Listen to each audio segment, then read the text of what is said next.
की हे फालतूचे खेळ आहेत, असे आम्हाला सोसायटीतून बोलायचे, की हे काय करतात आहेत. पण आम्ही ही महाराष्ट्रातली संस्कृती जपतोय. हा एक म्हणजे थोडंफार भीती वाटते मला, पण म्हणजे असं मनात वाटतं की नाही मी करणार आणि ते करून राहणार असं वाटतं. असं तर तुम्ही खूप हा छान प्रश्न केला. मला खूप आवडला आणि मला हेच बोलायचं होतं. मी असं जर गुरु मानत असेल तर मी स्वतः माझ्या वडिलांना मानतो.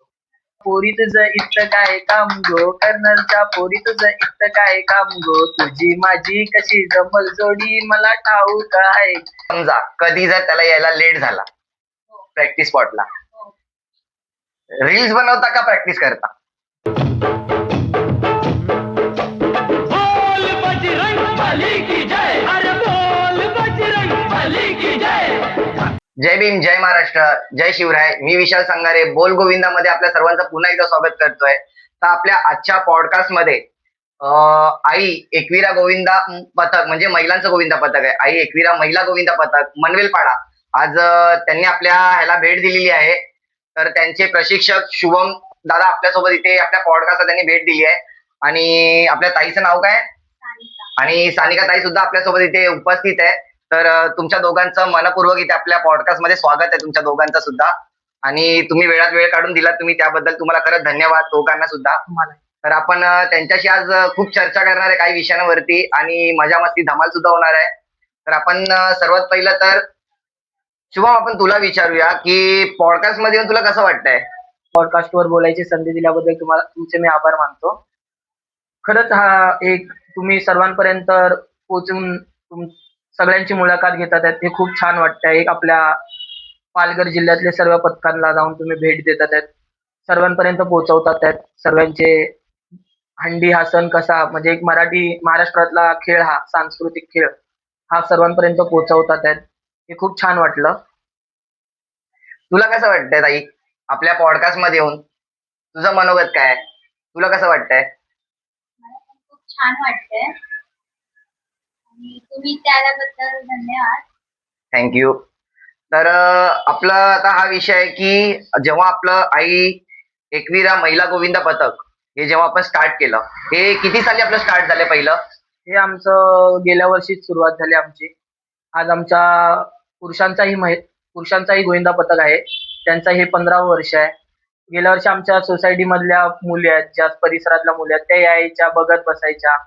बोलायचे की दादा आम्हाला पण हंडी खेळायची आहे, आम्हालाही हंडी फोडायची आहे, आम्हालाही तुमच्यासोबत ट्रकने फिरायचं आहे. ही मजा काय असते ही अनुभवायची आहे. त्यासाठी आमचाही महिला गोविंदा पथक तू उभार असं सतत आम्हाला गेल्या 3-4 वर्ष बोलायचे. त्या गोष्टीकडे मी बोलायचो हा पुढच्या वर्षी करू. पण गेल्या वर्षी आमच्या म्हणजे परिसरातली जान्हवी ही महिला जी ही बोलली की नाही भाऊ यंदा आपल्याला करायचंय म्हणजे करायचंय. तर मी म्हणलो ठीक आहे मी तुझ्या मागे उभा आहे.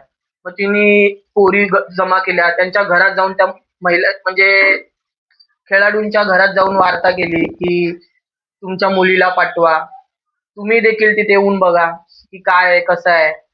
आणि तिने खूप मेहनत घेतली आणि मी तिच्या मागे उभा राहिलो आणि आम्ही पहिल्याच वर्षी गेल्या वर्षी आम्हाला मनवेलपाडा तलावाकडची मानाची अंडी आम्हाला भेटली. अरे वा. अशी आमची ही सुरुवात झाली.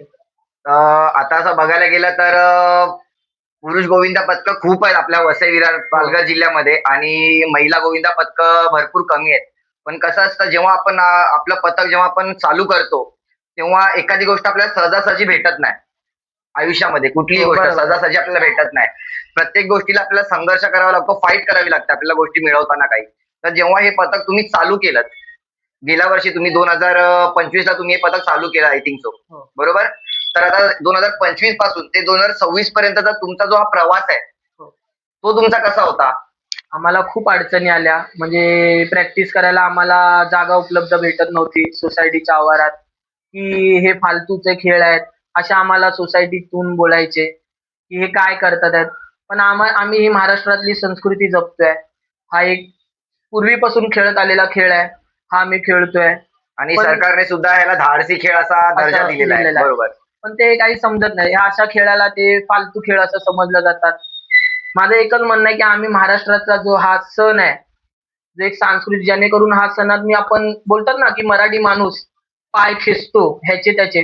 पण माझं एक म्हणणं आहे की त्या लोकांनी यावं आणि बघावं हंडी. तोच मराठी माणूस वरच्या थराला कसा पोचवल हे बघतो. हे येऊन त्यांनी बघावं, जे असं बोलतात. नक्कीच नक्कीच.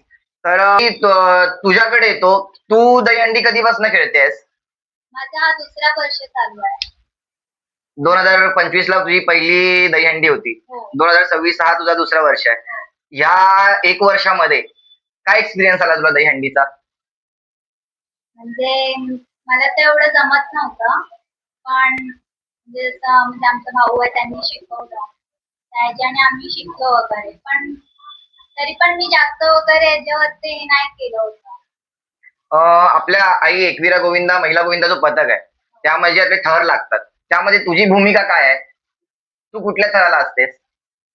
मी आता तरी शिडीला आहे. कुठल्या सीडीला? म्हणजे बॅचकीच्या मागे. बॅच. अच्छा, म्हणजे मेन सीडीला आहेस तू. हो. ओके, तर काय एक्सपिरियन्स आहे तुझा? कसं वाटतं तुला वरती थराला जाऊन? छान वाटतं. म्हणजे असं फर्स्ट टाइम म्हणजे राहिले तिथे मी. म्हणजे थोडंफार भीती वाटते मला, पण म्हणजे असं मनात वाटतं की नाही मी करणार आणि ते करून राहणार असं वाटतं. चला, चांगलंच आहे. म्हणजे आपल्या महाराष्ट्राच्या मुली धाडसी आहेत. म्हणजे त्यांना रील्स बनवायच्या व्यतिरिक्त सुद्धा अजून व्यसन आहे दहीहंडीचं म्हणू शकतो आपण. नक्कीच. तर ताई, तुला अजून एक प्रश्न विचारायचा आहे. तुझ्या घरातल्या सर्वांना अलाउड आहे नाही. मला तरी तू येतेस? हो. घरी तुझ्या ओरडत असतील. ओरडा म्हणजे मी रडून आली आहे. मला पाठवत नव्हते.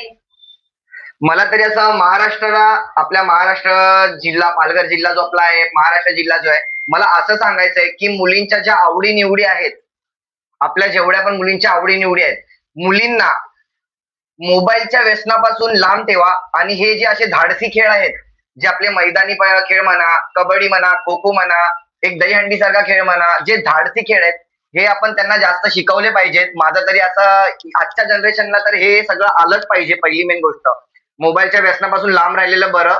हे त्यांना हे धाडसी गेम आले पाहिजेत. आणि जितकं तर मला माहितीये की आपल्या दहीहंडीच्या मुली, जेवढ्या पण आपल्या मुली आहेत दहीहंडीच्या, ह्या कुठेच कमजोर नाही पडत. मला तरी असं वाटतं. तुला काय वाटतं ताई?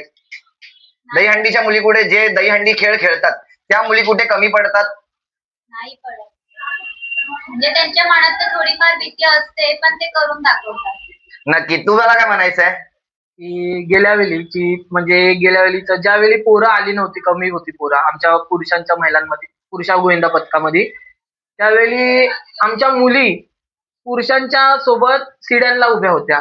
त्यावेळी असं मला वाटलेलं की नाही, पोरी पण पुरुषांच्या जोडीला आहेत. क्या बात आहे. आणि आता तसं बघायला गेलं की आपल्याकडे क्षितिज उत्सव होतो. माहिती असेल तुम्हाला, क्षितिज उत्सव होतो. गेल्या वर्षी आपण क्षितिज उत्सवला तुम्ही उतरला नव्हता, कारण की तुमचं पहिलं वर्ष होतं. या वर्षी क्षितिज उत्सव आहे. तर यावेळी तुमची भूमिका काय असेल? तुमची काय तयारी चालली आहे? गेल्या वर्षी सानिकाच आम्ही वेशला हंडी लावलेली, तिथे थर रचले, तेव्हा सानिकाला बोलायची संधी दिलेली.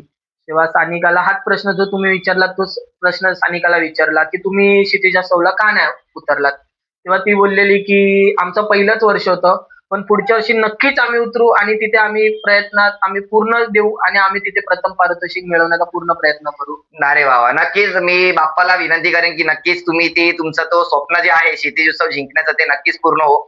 तर मला अजून एक विचारायचं ताई तुला. आपल्या मुलींना जास्त करून घरातनं परवानगी नसते या सगळ्या गोष्टींसाठी. आणि तर तुला जे दहीहंडी खेळण्याचा हा जो क्रेज आहे, जी आवड आहे, ती तुला कोणामुळे लागली आणि कशी लागली तुला ती आवड? म्हणजे माझा भाऊ जायचा.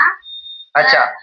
त्याच्यामुळे मला म्हणजे असं मला पण वाटायचं, म्हणजे मला कधीपासून, म्हणजे मी जेव्हा लहान होती ना तेव्हापासून मला वाटायचं, पण मला घरचे पाठवायचे नाही. आणि माझे भाऊ जायचा ना, तर त्याला बघून मला खूप इच्छा व्हायची की मला जायचंय करून.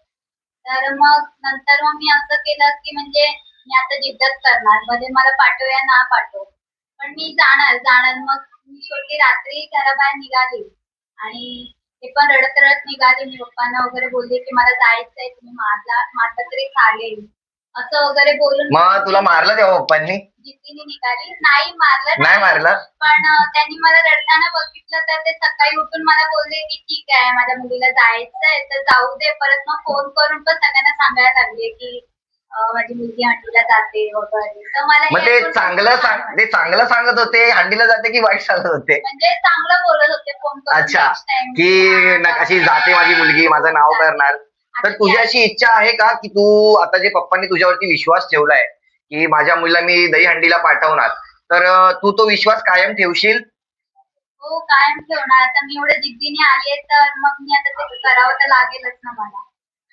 चला क्या बात आहे. म्हणजे मला आता एक प्रशिक्षकांना तुम्हाला एक विचारायचं आहे की आता तुम्ही हे पहिलं तुमचं हे दुसरं वर्ष आहे तुमच्या पथकाचं. हो. तर तुमचं अजून पुढे काय म्हणजे टप्पा असेल की तुम्हाला कितव्या थरापर्यंत तुम्हाला जायचंय? तसं काय आम्ही स्पर्धा ही एक संस्कृती जपण्यासाठी आम्ही करतो. स्पर्धा अशी म्हणजे थरच लावायचे आहेत असं नाही. जसं पोरींनी शक्य होईल असं जबरदस्तीत नाही की आपल्याला एवढे थर लावायचे आहेत. जेवढे आपल्या पोरींमध्ये क्षमता आहे तेवढे आम्ही थर रचण्याला पूर्ण प्रयत्न करणार? प्रयत्न करू. नाही, नक्कीच नक्कीच. तर मला अजून एक असा प्रश्न विचारायचा आहे की आता या आपले जे दहीहंडी हा जो सण आहे, या दहीहंडी सणामध्ये प्रत्येक जण कोण ना कोणतरी कोणाला कोणतरी आपला आयडल मानतो किंवा आपला हो. गुरु मानतो प्रत्येकाला. हो. ठीक आहे. तर असं तुमच्या नजरेमध्ये कोण आहे जे ज्याला तुम्ही आयडल तुमचा गुरु मानतात की आम्ही ह्यांच्याकडनं बघून शिकलो? असं तर तुम्ही खूप हा छान प्रश्न केला. मला खूप आवडला आणि मला हेच बोलायचं होतं. मी असं जर गुरु मानत असेल तर मी स्वतः माझ्या वडिलांना मानतो. कारण मी माझ्या वडिलांनाही दहीहंडी फोडताना बघितलं ज्यावेळी मी लहान होतो. अक्षरशः तुम्ही हा प्रश्न केला की डोळ्यात पाणी येतंय माझ्या, की मी वडिलांना बघितले हंडी फोडताना. माझ्या आजोबाही देखील फोडायचे. ते काही मी बघितलं नाही. पण पप्पा बोलायचे, की मला आजोबांनी खांद्यावर घेऊन हंडी शिकवली. माझे वडील हंडी फोडायचे आणि नंतर आम्ही डिल्या रोडवरनं मी डिल्या रोडला राहायचो. डिल्या रोडवरनं मी मानपूरला राहायला गेलो. मानपूरला राहायला गेलो तेव्हा तिथे एक असाच मंडळ मंडळ होता. त्या मंडळात पोरं जमा व्हायचे पण त्यांना काय प्रॅक्टिस करता यायची नाही. मग तिथे पप्पा आम्ही डिला रोड बीडीडी तालीतून आलेलो लोक होतो. नवीन राहायला आलेलो. तिथे पप्पा बोलले, की तुम्हाला मी प्रशिक्षक करेन. तर मी पप्पांना बघायचो, की कसे शिकवतात, कसे काय चढवायला शिकवतात. म्हणजे त्यांना मी बघत तेव्हा मला त्यांनी ट्राय दिली. मी सक्सेस केली तिथे. तेव्हा मी 6व्या थरावर चढलेलो. आजपासून ही 2005 ते 6 मधली वार्ता असेल. तर मी माझ्या पप्पांनाच बघितलं. असं मी आयडल मानेल तर मी माझ्या पप्पालाच मानेल, की मी त्यांच्याकडूनच शिकलोय. वा क्या बात आहे. आणि मी जेव्हा विरारला आलो, त्यावेळी मला खूप हंडीचा छंद होता, की ते हंडी का नव्हतंय. तेव्हा मी बघितलं तेव्हा आपल्या कारगिल नाट्यावर मला एक असा पथक भेटला. तिथे मी जॉईन झालो. तिथून मग मी असा विचार केला, की माझा मंडळ पाहिजे, की माझ्या वडिलांनी एक मंडळाला प्रशिक्षक केलंय तसं मलाही स्वतःला प्रशिक्षक बनायचंय. तर मी 2012 साली मी माझा स्वतःचा पथक ओपन केला आणि आता तो 7 थर लावतो आणि गेल्या वर्षी मी महिला पथक चालू केलं. असं दोन्ही पथकांचा मी प्रशिक्षक आहे. चांगली गोष्ट आहे. म्हणजे तुम्हाला ही जी काय दहीहंडीची प्रेरणा आहे, जी काय तुम्हाला ते हो. तुम्हाला वारसा भेटलाय. म्हणजे हो. तुमचे पहिले आजोबा, मग तुमचे पप्पा, मग आता तुम्ही. हो. तर आता पुढे जेव्हा इन फ्युचर जेव्हा तुमचं लग्न होईल, तेव्हा तुम्हाला मुलं होईल, तो पण असंच पुढे चालणार हा वारसा? माझं लग्न झालंय आणि मला मुलगाही देखील आहे. त्याला अरे खूप वा. आवड आहे. पण त्याची आई ही सरळ त्याला कालच तो आलेला. 1-2 पोरी बोलल्या, की "दादा ह्याला चढव." सरळ पोरगा बोलतो, की "मी चढलो तर माझी मम्मी बोलली, की माझे हात-पाय तोडेल." असं काल झालं, की चढव त्याला पण अजून तो 4 वर्षाचा आहे. अजून 1 वर्ष त्याचं हे राहू द्या. घराण्यातलं रक्त थंडीतलं आहे. तर तो आज ना उद्या तो स्वतःहून येईल. सणसणारच. हो, बरोबर हां. बरोबर. नक्कीच. ताई आता जसं तुमच्या प्रशिक्षकांना हा जो प्रश्न केला, की तुम्ही आयडल कोणाला मानता? त्यांनी जर सांगितलं मी ते त्यांच्या आजोबांना, वडिलांना मानतात, त्यांचा आयडल, त्यांची गुरु. तसं मी तुला सुद्धा विचारेल, आता तर सध्या तर एकच वर्ष झालं, तुला एवढं नॉलेज नसेल या क्षेत्रामध्ये, दहीहंडीमध्ये, की कोणाला मानायला पाहिजे, कोणाला नाही. ऑब्व्हियसली सगळ्या मुली आहेत, आता गुरु मानणार तर म्हणजे आपल्या प्रशिक्षकांना मानणार. आणि ऑब्व्हियसली मानलंच पाहिजे, कारण की ती व्यक्ती आपल्यासाठी रक्ताचं पाणी करते, आपल्याला शिकवते तिथे उभं राहून. पण त्याच्या व्यतिरिक्त अजून बाहेर असं कोण आहे ज्यांना तू बघून शिकतेस? नाही बाहेर तर मी अजून नाही किंवा माझं तुझ्या पथकामध्ये अशी कोण मुलगी आहे जिला हिच्यासारखं तुला बनायचंय? अशी कोण मुलगी आहे? आहे. कोण नाव सांगशील? तिचं नाव दिव्या आहे. ती म्हणजे सिरियस असते. सगळ्या गोष्टीमध्ये सिरियस असते. ती आम्हाला सुद्धा ओरडत असते. तिला आम्ही जरी त्याचं चुकलं वगैरे नाहीतर काय असं हसत-बिसत जरी असलो तरी पण ती ओरडत असते. ती ह्या बाबतीत खूप सिरियस आहे हल्लीच्या बाबतीत. ती आम्हाला सर्व म्हणजे शिकवत असते, की हे नको करा, सिरियस राहा या गोष्टीमध्ये, असं सर्व शिकवत असते. चला चांगलं आहे. तर मला अजून एक प्रश्न विचारायचा आहे की आता क्षितिजोत्सव येत आहे, त्याच्यामध्ये तुम्ही पार्टिसिपेट करणार आहात. तर तुम्हाला माहिती आहे की पुरुष गोविंदा पथकामध्ये पण टॉप क्लासचे आपल्याकडे पदकं उतरली आहेत. महिलांमध्ये सुद्धा टॉप क्लासची पदकं उतरली आहेत. जय साई महिला गोविंदा पथक आहे, साई समर्थ आहे, रणरागिणी आहे, कोकण सुकन्या आहे, असे खूप महिला गोविंदा पथक आहेत जे खूप असे चांगल्यारीत्या थर लावतात. तर तुम्हाला असं कोण असेल जो तुम्हाला त्यांना बीट करावं, असं म्हणजे बीट करायला तुम्हाला त्यांना डिफिकल्ट जाईल? आम्ही गेल्या वर्षी बघितलं की जय साईचा खूप टायमिंग छान आहे. म्हणजे खूप छान प्रकारे ते थर रचतात. आम्ही पण त्यांना म्हणजे एक महिला पथक इथे मी बघितलंय जय साई, खूप छान प्रकारे ते थर रचतात. त्यांची टायमिंग खूप आवडलं. तसंच आम्ही पण यंदा टायमिंग त्यांनाच बघून आम्ही थरचं स्पीड करायला बघू. आणि आता आपण असं बघितलंय 90s जमान्यापासून 2026 पर्यंत, 90s पासून 2026 पर्यंत सगळी गाणी आलीत दहीहंडीची, बरोबर? खूप सारी गाणी आली आहेत, खूप सारे जोशपूर्ण गाणी आहेत, है की नाही? हो. तुम्ही ऐकतच असाल गाणी सगळी. हो. बाई असं गाणं जर कुठे डेटचं लागलं तर अंगावरती गुजबम्स येतात, असे रोमटे येतात. तेव्हा आले बरोबर, बघितलं? गुजबम्स येतात अंगावरती. असं कुठलं गाणं आहे तुझं आवडतं? लक्षातच गाणं आपलं कुठलं? आपलं हा धमाल पिक्चर मधलं त्याचे 1-2 ओळी होऊन जातील? आपलं 1-2 ओळी 2 ओळी सुरुवात नाही जमत आहे होऊन बोलायला. जाऊ दे. हा चालेल, मधनं पण चालेल, काय ठीक आहे. वांधा नाही. ते मला कडवं खूप आवडतं. कुठलं? कर्नलच्या पोरी तुझं इतकं काय काम गो, कर्नलच्या पोरी तुझं इतकं काय काम गो, तुझी माझी कशी जमल जोडी मला ठाऊक आहे, अशी कशी रदाबाई आलीस नाक्यावर, अशी कशी रद्दबाई आलीस नाक्यावर, पदर नाही खांद्यावर, हे तुझं पदर नाही खांद्यावर, ए निळू भाऊ हो बाजूला चल जाओ बाजूला, फुकटची गोळी नाही तर देईन तुला. तुला. क्या बात आहे, क्या बात आहे. मस्त मस्त. तुझं असं कुठलं आवडतं गाणं आहे अजून तुझं पण? माझं पण असं म्हणजे आता गाणी तर ऐकत आलं असणार ना तू, तर तुझं असं कुठलं गाणं आहे एखादं आवडतं? म्हणजे अजून अजून तरी नाही. तुम्ही आता मलाही सांगायचं सगळ्यात एक गमतीदार गोष्ट जी त्याला माहिती नसेल हा, ती गोष्ट मला तुझ्याकडनं शेअर करायची ती. ठीक आहे? असं नाही की दादा मला ओरडेल, तुम्हाला सांगेल. त्याच्या पाठीमागच्या विषय मी तुला विचारतो, ठीक आहे? जर समजा कधी जर त्याला यायला लेट झाला प्रॅक्टिस स्पॉटला, रील्स बनवता का प्रॅक्टिस करता? मी खरं सांगायचं. याचं उत्तर मी देतो. ती मुलगी रील्स न बनव, पण तिच्या व्यतिरिक्त हा, आहेत पण असे पोरी. बाकीचे असतील ना पोरी कोण कोण, हा. तर काय तुम्ही सगळ्या जणींचं विचारा, तुझं नाही, सगळ्या जणी काय हा, करता तू तुम्ही? सोडून रील्स बनवता इतर मुलगी कोण का आहे या practice वरती गोष्टीकडे लक्ष देतात? रील्स अन्नू त्या गोष्टीमध्ये तर मला सोडून मी तर नाही, मला असं म्हणजे बाकीच्या पोरी बाकीच्या आणि- पोरी रील्स वगैरे बघून अशी नाचत वगैरे असतात, है ना? त्यांचं ते चालू असतं. घ्या आपल्या मागून बघा. हे मलाही देखील माहितीये, पण कसं आपण त्या गोष्टीवर हो, बंदी नाही बरोबर, घालू बरोबर, शकत. नाही घालू आपण जुळून येतो, सगळे जुळून एकत्र येतो, येतो. बरोबर. त्यावेळी मजा मस्ती चालू असते. प्रॅक्टिसच्या वेळी पोरी प्रॅक्टिस करतात, तिथे ब्रेक टाइम दिला तिथे ते रील्स बनवतील, गप्पा मारतील, भांडतील देखील एकमेकींबद्दल. पण ज्यावेळी थर लावतात ना, आता ही आणि ही दुश्मन आहे दोन्ही पोरी, पण ज्यावेळी त्या थरात उभ्या राहतील त्यावेळी दोघी एकत्र घेऊन उभ्या राहतील. मैत्रिणी, साथीदार, हा. जोडीदार, हा. आणि असं असलं पाहिजे पथकामध्ये. मी तेच बोललो की ज्यावेळी आपण आता स्पर्धेत जाणार आहे त्यावेळी समोरच्याला आपली कमतूत बाजू दाखवायची नाही. हो, बरोबर बरोबर. आता आपण आता एक सिरियस प्रश्न विचारूया थोडाफार.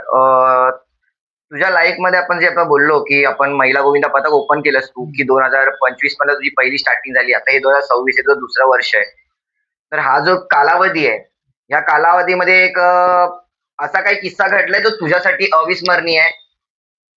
म्हणजे काही मुली आहेत त्याच्यात की भांडण करून पोरी फोडण्याचा देखील प्रयत्न केला, पण काही अशा पोरी होत्या की नाही भाऊ त्या नाही आल्या तरी चालतील पण आपण चालू करायचं. त्यावेळी मी जिद्द पण सोडली होती. पण काही अशा पोरी मंडळाशी एकनिष्ठ होत्या, त्या बोलल्या की भाऊ जरी आपण 5 थर नाही लावली तरी आपण 4 थर लावू, पण आपण संस्कृती जपू आणि आपला जो मंडळ चालू केलाय तो पुढपर्यंत पोहोचवू.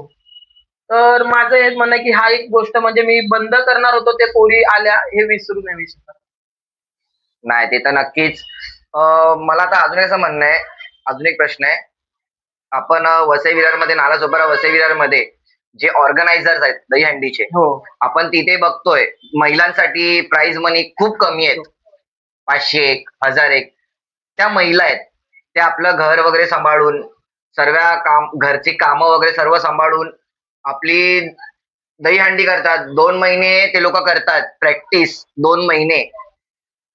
तर त्यांना आपण कुठे जेव्हा ते लोक थर लावायला जातात, तेव्हा त्यांना तिथे सारखा त्यांचा मान सत्कार होत नाही, त्यांचा मान सन्मान सत्कार होत नाही. त्यांना 501 दिलं जातं, 1001 दिलं जातं. तर हे कितपत योग्य आहे? तुम्ही बोललात आता 2 महिने प्रॅक्टिस करतात. आज मी प्रत्येक ठिकाणी बघतो की 2 महिने, 1.5-1.5-2 महिने सरावाला सुरुवात करतात. तिथे ₹1000 कुठे ठिकाणी देतात, कुठे 500 देतात, कुठे 200 देतात, कुठे कुठे फक्त ट्रॉफीही हातावर देतात.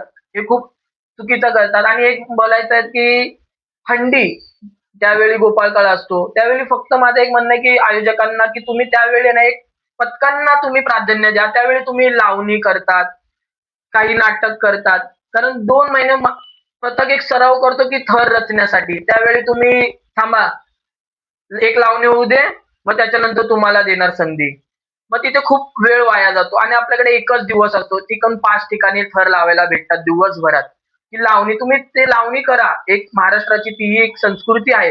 पण त्यासाठी तुम्ही एक दुसरा दिवस निवडा त्यासाठी. तो दिवस हंडी नका निवडू. माझं एक म्हणणं आहे. त्यावेळी तुम्ही प्राधान्य फक्त पथकांना द्या, की जेणेकरून त्याला पटापट पुढे जाता येईल दुसऱ्याही ठिकाणी. तुम्ही काही करतात आयोजक, की एक एक थर लावणार, मग एक लावणी होणार. मग परत एक थर लावणार, एक लावणी होणार. ह्याच्यात खूप वेळ वाया जातो पथकांचा. आज माझ्याही पथकांचं गेल्या वर्षी तसंच झालं. आम्हाला फक्त 5 ठिकाणीच लावायला थर भेटले. असं खूप ठिकाणी आमच्या सोबत झालं, की माझं आयोजकांना हेच म्हणणं आहे, की त्यावेळी तुम्ही लावणीचा जो हा कार्यक्रम करतात, हा दुसऱ्या दिवसाला करा. त्यावेळी फक्त तुम्ही एक पथकाला प्राधान्य द्या, असं माझं आयोजकांना म्हणणं आहे. नाही, नक्कीच. हा जो विषय तू जो बोलला ना, तो खरंच एकदम पटण्यासारखा आहे तो प्रत्येक आयोजकाला. कारण की आपण बघायला गेलो तर त्या दिवसाचे खरे स्टार लोक जे असतात, ते गोपिका आणि आपले गोविंदा असतात. खरे हो, स्टार बरोबर. जी लोक बघायला येतात पूर्ण ती जो दहीहंडीचा सण, तो तुमच्या लावणी किंवा तुमचं नाटक बघायला येत नाहीत. ते त्या गोविंदांचे थर बघायला येतात. ठीक आहे, तुमचे थर बघायला येतात. तर ते त्यांना ते त्यांचे होऊन जाऊ दे, म्हणजे पुढे ते कव्हर होतील. आणि मी सुद्धा असं आता ऐकलं की खूप कमी वयामध्ये तू तुझं पथक चालू केलं होतंस. हो, मी म्हणजे मी असं सांगेन सर्वांना की शुभमने अवघ्या फक्त 12 वर्षाचा होता तो तेव्हा, फक्त 12 वर्षाचा, आणि त्यांनी त्याचं सगळ्यात पहिलं पथक एवढ्या कमी वयामध्ये त्यांनी चालू केलं. त्यासाठी तुझं मी खरंच खूप खूप आभार, तुझं मी अभिनंदन व्यक्त करतो की तू एवढ्या कमी वयामध्ये तू तुझं पथक चालू केलं आणि एवढी अचीवमेंट तू केलीस. त्यासाठी खरंच तुझं खूप खूप अभिनंदन. कारण की असे धाडसी पोरं खूप कमी भेटतात या क्षेत्रामध्ये. तरी असे तर भरपूर आहेत, पण एवढ्या कमी वयामध्ये आपलं पथक उभं करणं म्हणजे 12 वर्षाचं वय जेमतेम शाळेचं वय, त्या शाळेच्या वयामध्ये तू तुझं स्वतःचं पथक उभं केलंस, त्यासाठी खरंच ग्रेट, हॅट्स ऑफ. आणि आता दुसरा विषय असा आहे आपला की आपले जे आता असोसिएशन, आपलं जे असोसिएशन आहे, पालघर जिल्ह्याचं असोसिएशन आहे, त्यांच्या मार्फत आता क्षितिज उत्सव आपला चालू होणार या वर्षी. गेल्या वर्षी तुला नाही भेटला चान्स, या वर्षी तो चालू होणार आहे. ठीक आहे, तर या वर्षी तुमचं पथक फायनल मारू शकेल? असं कन्फर्म नाही सांगता येणार की फायनल. तिथे आमच्याहून अधिक खूप महिला पथक आता खूप आल्यात. तेही खूप जोमाने प्रयत्न करतात आहेत. सराव चालू आहे त्यांचाही. प्रयत्न तर आमचे पूर्ण असणार 100%. पण एक ती हार जीत आहे. कुणाच्या नशिबात जीत येईल, कुणाच्या नशिबात हार. हार येईल, नक्कीच नक्कीच. मग तुमचा प्रयत्न तसा चालू असेल. पूर्ण आम्ही पण पूर्ण आमच्या पोरी म्हणजे जितक्या काही गोपिका आहेत आमच्या पथकातल्या, ते पूर्ण 100% एफेक्ट द्यायला बघणार. प्रयत्न तर आमचे पूर्ण असणार. बघू आता पुढे हार येते नशिबात का जीत येते. नाही, नक्कीच नक्कीच. जर प्रयत्न जर असतील तर नक्कीच होणार. ते म्हणतात ना, कोशिश करने वाले की कभी हार नाही होती. तर ते तर नक्कीच होणार. प्रयत्न केल्याशिवाय परमेश्वर दिसत नाही, असंच काहीतरी आहे. तर आपला अजून एक विषय आहे. जेव्हा आपलं महिला गोविंद पथक उभं राहिलं, तेव्हा असं तुझ्या मागे कोण होतं खंबीरपणे की तू कर, मी तुझ्या मागे आहे, तुला कसलीही गरज लागली मी तुला करेन? असं बघायला गेलं तर माझा मित्र सिद्धेश माझ्या मागे होता. काही पोरींना त्यावेळी माझं कामही सुटले होतं. काही पोरी पडल्या, त्यांना दुखापत झाली. त्यावेळी त्या पोरींचा दवाखान्याचा खर्च स्वतःच्या पगारातून त्या मुलांनी केला. आणि खंबीरपणे माझ्या आजही तो सोबत आहे, की बोलतो की शुभम तू कर, थर लाव. तुला काही मदत लागेल त्याच्यासाठी मी तुझ्या मागे उभा आहे असं आणि माझ्या प्रत्येक गोष्टीत तो माझ्या मागे उभा आहे. असा एक मित्रांनो खरं सांगू तर असा एक मित्र आयुष्यामध्ये पाहिजे जो वनव्यामध्ये पण गारव्यासारखा भासला नक्कीच. पाहिजे. असा मित्र तर नक्कीच आपल्याला पाहिजे. तर असा मित्र पाहिजे सुदामा आणि कृष्णासारखा, बरोबर. नक्कीच हो. या आपल्या दहीहंडी क्षेत्रामध्ये सिद्धेश जो आहे तो आपल्या भावासोबत सुदामासारखा आहे. जी यांची जी मैत्री आहे कृष्ण आणि सुदामा सारखी आहे. प्रत्येक गोष्ट त्याला त्याचा सपोर्ट आहे सिद्धेशचा. आणि मी खरंच सिद्धेशला सुद्धा मनापासून आभारी आहे त्याचा मी, की तो या महिला गोविंद पथकांना तो सपोर्ट करतोय. त्याचा सुद्धा काही बॅकग्राऊंड मोठा नसताना तो आपल्या तुटपुंजा पगारामधून थोडीशी अमाऊंट साईडला काढून या महिलांना देतोय. आणि मी तरी अशी अपेक्षा करेन तुमच्याकडनं की तो जो एवढा एफर्ट लावतोय, तुमचा सिद्धेश दादा असू दे या शुभम दादा असू दे, ताई तुला स्पेशली मी सांगतोय की तेवढे जे एफर्ट लावताय तुमच्यासाठी ते तुम्ही त्यांचं स्वप्न ते सिद्ध करून दाखवा. आणि या वर्षी जरी नाही जमलं तरी पुढच्या वर्षी मला आई एकविरा गोविंदा पथकाचे 6 थर बघायचे. मला एक अजून एक प्रश्न विचारायचा आहे की आपल्या नालासोपारा पालघर जिल्ह्यामध्ये रेकॉर्ड बनवलाय, जसं रणरागिणी महिला क्रीडा मंडळाने रेकॉर्ड बनवलाय. त्यांनी पहिल्याच प्रयत्नामध्ये 3 एक्क्याने त्यांनी 3 की 4 वेळा त्यांनी 6 थरांचा रेकॉर्ड केलाय. आपल्या पालघर जिल्ह्यामध्ये सगळ्यात पहिलं महिला गोविंदा पथक ज्यांनी 6 थर लावले. तर हा रेकॉर्ड तुटेल? तसा 9 थराचा जय जवानचाही रेकॉर्ड होता. आज 9दा तो कोकण नगरनी तोडला. तोडलाच, नंतर त्याच्यानंतर जय जवाननी लावले. तसा आज 9दा हा पण रेकॉर्ड तुटला जाईल. नक्कीच. तर मला अजून एक प्रश्न विचारायचा, हा रेकॉर्ड आई एकविरा गोविंदा पथक तोडू शकेल? प्रयत्न तर नक्कीच आम्ही करू. आम्हाला पण इतिहास घडवायचा आहे पालघर जिल्ह्यात. प्रयत्न तर चालूच असतात. नक्कीच. तर रेकॉर्ड हे तोडण्यासाठीच असतात. असतात. आज नाही तर उद्या शेराला सव्वा शेर भेटतोच, भेटतो. बरोबर. आज त्यांनी 6 लावले, त्याच्यानंतर साई समर्थांनी 6 लावले. तर माझी अशी इच्छा आहे की या वर्षामध्ये जरी नाही जमलं तरी येत्या 2027 मध्ये पालघर जिल्ह्यामध्ये एकदा परत 6 थराचा विक्रम आई एकविरा गोविंदा पथकाचा झाला पाहिजे. माझी तरी अशी इच्छा आहे. तर होणार, ते होऊ शकेल ताई? होईल, होईल. आमचे प्रयत्न तर चालू आहेत. नक्कीच होईल. मला अजून एक प्रश्न विचारायचा आहे. आता दादा तुमच्या समोर इथे मस्त हसून खेळून एकदम बोलतोय. दादाची भूमिका मैदानामध्ये कशी असते? एकदम स्ट्रिक्टली असते. पण आमची जी मुले आहेत ते म्हणजे असं थोडं हसण्यात खेळण्यात घेतात. पण तरी पण तो स्ट्रिक्टलीच असतो. तर यावर्षी त्याचं अशी इच्छा आहे की यावर्षी क्षितिज उत्सव ऍटलीस्ट फायनल राऊंड पर्यंत तरी आई एकविरा महिला गोविंदा पथक गेलं पाहिजे. तर काय त्याचं स्वप्न ते पूर्ण होईल? होईल, होईल. भरोसा आहे तेवढा मुलींवरती? करताय प्रॅक्टिस? हो, प्रॅक्टिस तर करतायत. मला भरोसा आहे की ह्यावेळेस होईल. नक्कीच. आणि आपण बाप्पाकडे नक्की विनंती करू की जे स्वप्न या मुलींनी पाहिलंय, जे त्यांच्या प्रशिक्षकांनी ते स्वप्न पाहिलंय 6 थरांचं आणि क्षितिजोत्सवची फायनलिस्ट किंवा फायनल ट्रॉफी उचलायचं, हे त्यांनी जे स्वप्न बघितलं हे नक्कीच पूर्ण होऊ दे. मी अशी विनंती करेन, बाप्पाकडे चरणी प्रार्थना करेन.